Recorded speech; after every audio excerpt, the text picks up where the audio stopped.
स्वागत है आपका न्यूज़ 11 इंडिया में। आपके साथ मैं हूं राधा कुंदेरिया। चलिए रुक करते हैं उत्तर प्रदेश और उत्तराखंड से जुड़ी खास खबरों की ओर। बिजनौर में देर शाम अचानक एक कपड़े की दुकान में आग लगने से आसपास के इलाके में अफरा तफरी का माहौल बन गया। दुकान में रखा लाखों रुपए का सामान जलकर खाक हो गया।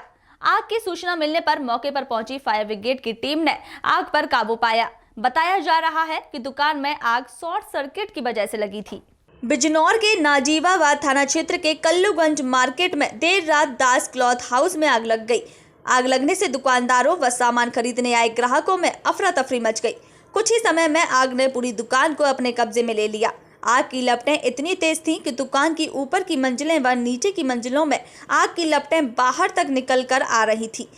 उधर इन लपटों से आसपास के दुकानदारों को भी नुकसान पहुंचा है। वहीं देर रात आग लगने की सूचना पर मौके पर पहुंचे जिले के आला अधिकारियों ने घटना स्थल का जायजा लिया और घटना का संज्ञान लेते हुए जांच की बात कही है। नाजीवाबाद में इसमें ये दास एम्पोरियम जो दुकान थी, इसमें करीब 6:15 बजे के आसपास शाम को आग लगी। मोस्ट प्रॉब्ली ये शॉर्ट सर्किट की वजह से लगी है, लेकिन वो अनफॉर्चुनेटली उनके यहाँ डीजल वगैरह जनरेटर के लिए स्टोर था तो उससे काफ़ी बढ़ गया। हमारे पूरे जनपद के सारे फायर इंजन 6 फायर इंजन हैं, वो सब काम पे लग गए हैं और लगातार अब आग काबू में है। सेफली हम लोगों ने अमरोहा से और मुरादाबाद से भी फायर इंजन रिक्विजिशन कर लिए थे, लेकिन अब शायद उसकी जरूरत नहीं पड़ेगी। आग काबू में है, कोई जान का नुकसान नहीं हुआ है। माल का क्या नुकसान हुआ है उसका असेसमेंट धीरे धीरे किया जाएगा। बुलंदशहर में भारतीय किसान यूनियन ने डंडा रैली निकाली। ये रैली बसों के द्वारा गाजीपुर बॉर्डर के लिए रवाना हुई। इसमें भारतीय किसान यूनियन के सैकड़ों कार्यकर्ता हाथों में डंडा लेकर गाजीपुर बॉर्डर के लिए रवाना हुए। भारतीय किसान यूनियन के एनसीआर महासचिव मांगेराम त्यागी का दावा है कि डंडा सेना गाजीपुर बॉर्डर पर धरना दे रहे किसानों की सुरक्षा करेगी। मांगेराम त्यागी ने कहा कि लाल किले की घटना को देखते हुए धरने में असामाजिक तत्व शामिल न हो, इसलिए भारतीय किसान यूनियन ने अलग से डंडा सेना तैयार की है, जिसमें दर्जनों कार्यकर्ताओं को शामिल किया गया है, जो आज सियाना तहसील से बसों द्वारा गाजीपुर बॉर्डर के लिए रवाना हुए हैं। उन्होंने कहा फिलहाल अभी 200 लोग रवाना हुए हैं और भविष्य में इसको बढ़ाया भी जा सकता है। ये भारतीय किसान यूनियन की जो है सुरक्षा सेना बनाई गई है यहाँ कस्बा सियाना से, और ये सब जो लाठी वाली सेना बनाई गई है ये गाजीपुर बॉर्डर के लिए जा रही है, ताकि अब ये गाजीपुर बॉर्डर की जो सुरक्षा का जिम्मा है अब वो लाठी वाली सेना के हाथ में रहेगा। और ये गाजीपुर बॉर्डर के लिए वहाँ कोई अलग तरीके के, जिस तरह से पहले घटना हो चुकी है वहाँ लाल किला वाला घटना, इस तरह का कोई उपद्रवी संगठन में आकर संगठन को बदनाम करने की कोशिश ना करे, उसके लिए है। और ये भारतीय किसान यूनियन के जो वहाँ कैंप है उनकी सुरक्षा के लिए है। भारतीय किसान यूनियन के जो बॉर्डर पर किसान हैं उनकी सुरक्षा के लिए, स्वयं अपनी निजी सुरक्षा के लिए है। तो यहाँ क्षेत्र से कितने लगभग किसान जा रहे हैं? यहाँ से 200 किसान, ये किसान नहीं है, ये जो है जवान हैं। अब भारतीय के किसान यूनियन सेना के जवान हैं, 200 हैं, और इसके बाद भी सेना में और बढ़ोतरी की जाएगी। फिलहाल अभी 200 की जो एक टुकड़ी, एक कंपनी बनाई गई है, और इसके बाद भी जो है इसकी जो है जो इसका संचालन भी है वो पूर्व फौजियों के हाथ में है, और इसके बाद भी और आगे भी इसमें भर्ती की जाएगी। अभी फिलहाल 200 जवानों की भर्ती की गई है। ये जो कंपनी है 200 की कंपनी है। फिलहाल कितने दिन का ये अनुमान लगाया जा रहा है कि धरना अभी कितने दिन तक चल सकता है? धरना जब तक भी चलेगा, ये जब जवान सेवा करते रहेंगे। ये भारतीय किसान यूनियन की जो टिकैत सेना आज बनी है ये सेवा करती रहेगी निरंतर। इसमें लोगों की भर्ती काफ़ी जो है आवेदन भी आ रहे हैं, अभी और भी कह रहे हैं हमें भी इसमें भर्ती कीजिएगा। खबर हाथरस से है, जहां सवारियों से भरी अनियंत्रित तवेरा गाड़ी नहर में जा पलटी। गाड़ी में सवार लगभग 1 दर्जन लोग गंभीर रूप से घायल हो गए। सभी घायलों को एम्बुलेंस की मदद से जिला अस्पताल में भर्ती कराया गया। तवेरा गाड़ी सवार लोग अस्थियां विसर्जन करने सोरो गंगा घाट जा रहे थे। अनियंत्रित होकर गाड़ी नहर में पलट गई। सभी घायल राजस्थान के भरतपुर जिले के बताए जा रहे हैं, जो सोरो जा रहे थे तभी अचानक से हादसे का शिकार हो गए। सभी घायलों को जिला अस्पताल में भर्ती कराया गया है। 4 लोगों को हायर सेंटर के लिए रेफर किया गया है, जहां उनकी हालत गंभीर बताई जा रही है। हादसा बाइक सवार को बचाने के चक्कर में हुआ था। घटना सिकंदराव कोतवाली क्षेत्र की बताई जा रही है। पेशेंट है, 10 लोग हैं, किसी गाड़ी से सवार में जा रहे थे, जहाँ इनका एक्सीडेंट हो गया और सभी घायल अवस्था में। 4 लोग गंभीर हालत में प्राथमिक उपचार देके आगरा रेफर हो गए। कुछ इसमें बच्चे भी शामिल हैं? कुछ बच्चे हैं, 10 साल की बच्ची है, 1 साल का बच्चा है, वो खतरे से बाहर। जनता प्रधान का प्रतिनिधित्व महज इसलिए करती है कि प्रधान बनने के बाद वो प्रधान गांव के विकास के लिए मेहनत करे, लेकिन ग्राम प्रधान ऐसा न करके सिर्फ और सिर्फ अपनी जेबें भरकर ही खुद का ही विकास कर पाते हैं और ग्राम वासियों के विकास को राम भरोसे छोड़ देते हैं। ऐसी ही कुछ समस्या भगवानपुर विकास खंड के रोलाहेड़ी में देखने को मिली, जहां पिछले कई सालों से कई गांवों को जोड़ने वाला रास्ता जल भराव से जूझ रहा है, जिससे ग्रामीणों को काफी दिक्कतों का सामना करना पड़ता है। आए दिन ये जल भराव ग्रामीणों को चोटिल भी कर देता है, लेकिन ग्रामीण करें भी तो क्या करें। सरकार से जारी हुई विकास की योजना इन मजबूर ग्रामवासियों के गांव तक पहुंचते पहुंचते अपना दम तोड़ देती है। आप तस्वीरों में साफ तौर पर देख सकते हैं कि किस प्रकार इस जल से भरे रास्ते से ग्रामीण एक गांव से दूसरे गांव जाते हैं। सबसे बड़ी परेशानी तो ग्रामवासियों को उस समय होती है जब सुबह के समय उनके बच्चे स्कूल जाते समय इस जल से भरे रास्ते से गुजरते हैं। वहीं ग्रामीणों का कहना है कि अगर गाँव में कोई मृत्यु हो जाए तो उसको भी इसी रास्ते से लेकर जाना पड़ता है, जिससे लोगों के कपड़े गंदे हो जाते हैं।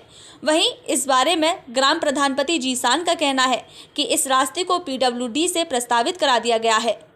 गांव का दुर्भाग्य देखिए कि प्रधानपति ने 5 साल गवा देने के बाद गांव के रास्ते का विकास पीडब्ल्यूडी के माध्यम से करा दिया। प्रस्ताव के साथ साथ प्रधानपति का कहना है कि अगर कुछ अजरक तत्वों ने इस प्रस्ताव में बाधा न उत्पन्न की तो जल भराव की समस्या दूर हो जाएगी।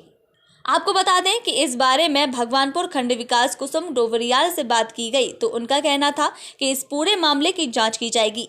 जिस प्रकार ग्रामवासियों का आरोप है कि प्रधानपति जीसान अली ने ग्रामवासियों के साथ सौतेला व्यवहार किया है, वो बिल्कुल गलत है। जल्द ही हमारी ओर से जल भराव की समस्या से गाँव वालों को निजात दिलाई जाएगी। भगवानपुर से रामपाल सैनी की रिपोर्ट, न्यूज़ 11 इंडिया। देखो इतना बेकार रास्ता है हमारे यहाँ का, इतना गंदा रास्ता है। 5 साल हो गए, प्रधान भी बने, उसने भी कुछ नहीं किया। वोट मांगने सब आ जाते हैं, कार्य कोई कराता नहीं है। बच्चों स्कूल में जाते हो तब उन्हें दिक्कत है, ड्रेस बन गई, गिर गया गलती से बच्चा। इतने गंदे रास्ते में छोटे छोटे बच्चों को चलना नहीं आता, गिर भी सकता है, गंद हो जाते हैं, फिर वापस आ जाते हैं। बच्चों की पढ़ाई का नुकसान हो रहा है इस रास्ते की वजह से।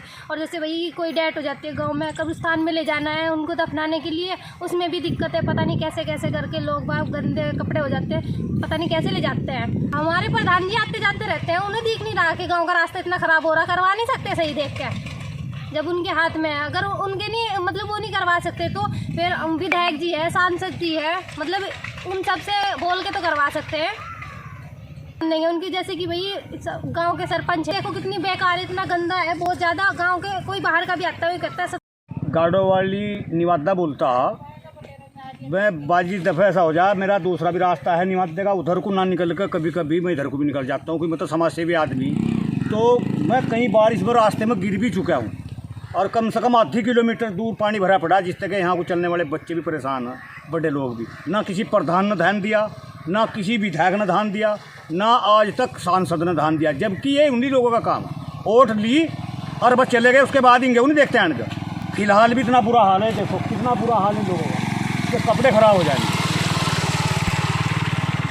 बात तो मतलब कोई बस्ते धरे जाएंगे, आगे भी तो इलेक्शन आ रहा, फिर नहीं लड़ेंगे इलेक्शन मान गए। इन लोगों की प्रधानों की न देखना चाहिए था इनका, भाई इनका जो गांव हो, अगर इस रास्ते को ठीक कर देते लोग परेशान नहीं होते। बहुत तकड़ी परेशानी लोगों को हो गई। ठीक। धर्म ग्रंथ कुरान शरीफ की 26 आयतों को लेकर सुप्रीम कोर्ट में रिट दायर करने वाले वसीम रिजवी के खिलाफ पूरी दुनिया में मुस्लिम समुदाय के लोगों में खासा गुस्सा है। मुस्लिम समाज के लोगों ने वसीम रिजवी को काफिर बताकर उसका मुस्लिम सिया समाज से बहिष्कार कर दिया है। वहीं भगवानपुर के खेड़ी सिकोहपुर गांव में भी मुस्लिम समाज के लोगों ने वसीम रिजवी का पुतला लेकर नारेबाजी करते हुए पूरे गांव में जूतों की माला डालकर उसके पुतले को आग के हवाले किया। उन्होंने कहा कि वसीम रिजवी की इस नापाक हरकत से मुस्लिम समाज के लोगों को गहरा दुख हुआ है। ये इंसान मुस्लिम कहलाने के लायक नहीं है। मुस्लिम सिया धर्मगुरुओं ने भी इसे सिया समुदाय से बाहर कर इसको काफिर की श्रेणी में ला दिया है। उन्होंने कहा कि कुरान मजीद मुस्लिम समाज का धर्म ग्रंथ है। कुरान मजीद की किसी भी आयत को नहीं हटाया जा सकता। ये केवल मुसलमानों को बदनाम करने की नापाक हरकत की जा रही है। कुरान मजीद के बारे में गलत अफवाह फैलाने वाले को किसी भी सूरत में बख्शा नहीं जाएगा और इस काफिर के खिलाफ पुलिस में तहरीर देकर धार्मिक भावनाओं को भड़काने का मुकदमा दर्ज कराया जाएगा। भगवानपुर रुड़की से तीपरा मुल्ला की रिपोर्ट, न्यूज़ 11 इंडिया। ये है कि वसीम रिजवी ने कोर्ट में 26 आयतों की कुरान पाक की 26 आयतों की एक याचिका दायर की कि इन्हें बदला जाए, लेकिन कुरान शरीफ में जो है वो एक ज़ेर ज़बर भी नहीं बदला जा सकता, एक नुक्ता भी नहीं बदला जा सकता है। इसलिए इस हराम खोर के ख़िलाफ़ मुस्लिम समुदाय के बहुत ज़िम्मेदार लोगों ने पुतला दहन किया है और इस हराम खोर को फांसी की सज़ा की मांग की है। श्री पंचायती अखाड़ा बड़ा उदासीन भ्रमरशील की रमता जमात टांडा महतौली श्री पंचायती अखाड़ा बड़ा उदासीन निर्वाण आश्रम से चौथे चरण को पूरा कर बैंड बाजों व ढोल नगाड़ों के साथ बड़ी धूमधाम से सुल्तानपुर से मेन रोड होते हुए बादशाहपुर अखाड़े में पहुंची। शोभा यात्रा कुल 6 चरणों को पूरा कर हरिद्वार पहुंचेगी। इस शोभा यात्रा के दौरान बड़ी संख्या में दूर दराज से आए श्रद्धालुओं ने संत महात्माओं की शोभा यात्रा पर पुष्प वर्षा कर आशीर्वाद प्राप्त किया। वहीं लक्सर विधायक संजय गुप्ता भी शोभा यात्रा में उपस्थित रहे। शोभा यात्रा में पंजाब से आए कलाकारों का पंजाबी भांगड़ा देख संत महात्मा व श्रद्धालु बहुत खुश हुए। वहीं जगह जगह श्रद्धालुओं ने इस भव्य शोभा यात्रा का जमकर स्वागत किया। हरिद्वार रोड पर स्थित साधु बेला फार्म हाउस में संत महात्माओं की शोभा यात्रा के लिए भोजन की व्यवस्था की गई। बादशाहपुर के अखाड़े के द्वारा इस पूरी शोभा यात्रा पर हेलीकॉप्टर द्वारा पुष्प वर्षा की गई। वहीं इस बार रमता जमात की शोभा यात्रा में सुरक्षा की दृष्टि से पथरी थाना अध्यक्ष अमरचंद शर्मा भारी पुलिस बल के साथ तैनात रहे। इस पर पूरी शोभा यात्रा को छावनी में तब्दील किया गया। हर आने वाले लोगों पर पुलिस की नजरें बनी हुई थी। लक्सर हरिद्वार से रजनी सैनी की रिपोर्ट, न्यूज़ 11 इंडिया। आज हमारी पंचायती अखाड़ा बड़ा उदासीन भ्रमणशील जमात की पेशवाई मतौली से सुल्तानपुर हो करके आज बादशाहपुर पंचायती अखाड़ा बड़ा उदासीन निर्वाण में पहुंच रही है। तो वो भट्टीपुर फार्म हाउस रास्ते में पड़ता है, तो ये साधु बेला फार्म हाउस है। यहाँ पर उनका भव्य स्वागत किया गया। उनके भंडारे भोजन की व्यवस्था की गई, आचार्य जी की पूजा की गई और यहाँ से उनकी विदाई करें। ये अब बादशाहपुर निर्वाण सर को सारे पहुँचेंगे वहाँ।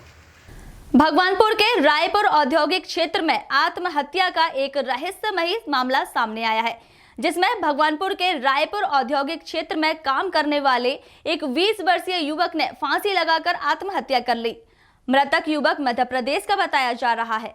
आपको बता दें कि भगवानपुर थाना क्षेत्र के रायपुर में एक कंपनी में काम करने वाले 20 वर्षीय युवक ने फांसी लगाकर खुदकुशी कर ली। मौके पर पहुंची पुलिस ने सबको कब्जे में लेकर पंचनामा भर पोस्टमार्टम के लिए भेज दिया है। बताया जा रहा है कि युवक मध्य प्रदेश का रहने वाला था और पिछले 4 साल से कंपनी में लेबर के तौर पर काम कर रहा था। पूछताछ में एक युवक ने बताया कि मृतक की किसी के साथ कोई रंजिश या कोई मानसिक तनाव नहीं था। हालांकि पुलिस मामले की पूरी जांच में जुट गई है और सभी पहलुओं से जांच कर रही है। यहाँ रायपुर में रहते थे, 4-5 साल से रहते थे। प्रीतम कंपनी में काम करते थे जी। कल कंपनी में गए, शाम को आया 7:30 बजे। इनने खाना खाया मेरे यहाँ, खाना खा के फोन चलाने लगा। हम लोग अपने रूम पे आ गए। सुबह देखा, जब एक गांव के लोग गए ना, तो रोड तरफ एक मकान था, उसमें ही देखा फांसी लगी हुई पाई। तो क्या किसी तरह नहीं, किसी के साथ बुराई नहीं थी। रोज़ काम करता था, ओवर टाइम भी करता था। कल तो ओवर टाइम नहीं करा, 7:30 ही आ गया था। बाकी कभी कर लेता था, किसी से झगड़ा था ही नहीं। मानसिक तनाव ना ही किसी से कोई है ही नहीं। तो अभी के लिए बस इतना ही। मुझे दीजिए इजाजत, फिर मिलेंगे नई खबरों के साथ। देखते रहिए न्यूज़ 11 इंडिया। नमस्कार।